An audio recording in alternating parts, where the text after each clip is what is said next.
سب سے پہلے آپ نیت کریں گے. نیت کی میں نے نماز جنازہ کی. دھیان دیجیے واسطے اللہ تعالی کے. دعا اس میت کے لیے. دھیان دیجیے، دھیان دیجیے، بٹھائیے اس کو ذہن میں. نیت کی میں نے نماز جنازہ کی واسطے. دعا اس میت کے لیے، پیچھے اس امام کے، منہ میرا کعبہ شریف کی طرف. پھر اللہ اکبر کہہ کے ہاتھ باندھ لیں گے. کریے ایسا. اب کیا پڑھیں گے؟ نماز جب ہم پڑھتے ہیں تو کیا پڑھتے ہیں؟ ثنا. پڑھیے ثنا.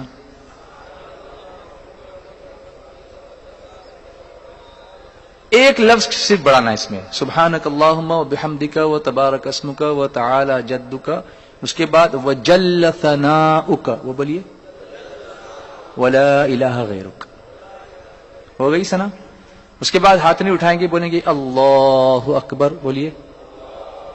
اب درود ابراہیم جو ہم نماز میں پڑھتے ہیں وہ تو سب کو یاد ہوگا ہی، التحیات کے بعد. اس کو پڑھیے.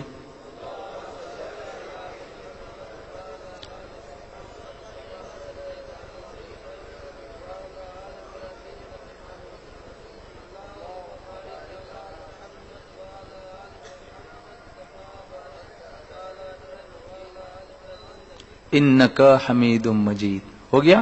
تو پہلی تکبیر کے بعد کیا پڑھی؟ ثنا. اس میں کون سا لفظ ملایا؟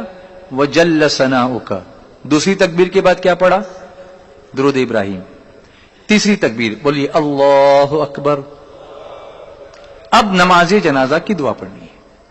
وہ دعا ہے اللہم اغفر لحینا ومیتنا وشاہدنا وغائبنا وصغیرنا وکبیرنا وذکرنا وانثانا اللہم من احییتہ منا فاحیہ علی الاسلام ومن توفیتہ منا فتوفہ علی الایمان. اگر یہ دعا یاد نہ ہو، اگر یہ دعا یاد نہ ہو تو کیا کریں؟ تو کیا کریں؟ یاد کریں. آپ سوچ رہے ہیں کہ تو نہیں پڑھیں، ایسا نہیں ہے. اگر یہ دعا یاد نہ ہو تو کیا کریں؟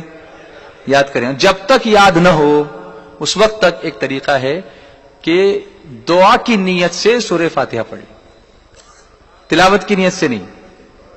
کس نیت سے؟ آسان ہے نا. لیکن یاد کریں. دعا کی نیت سے کیا پڑھیں گے؟ یہاں پر سورہ فاتحہ پڑھیں گے. پھر کہیں گے چوتھی تکبیر بولیے اللہ اکبر. اب اس کے بعد کچھ پڑھنا نہیں ہے. اس کے بعد ہاتھ کھول دیں. السلام علیکم ورحمۃ اللہ، السلام علیکم ورحمۃ اللہ. مشکل ہے؟ کبھی اپنے بچے سے پوچھا آپ نے؟ کبھی پوچھا کہ بیٹا تجھ کو نماز جنازہ آتی ہے؟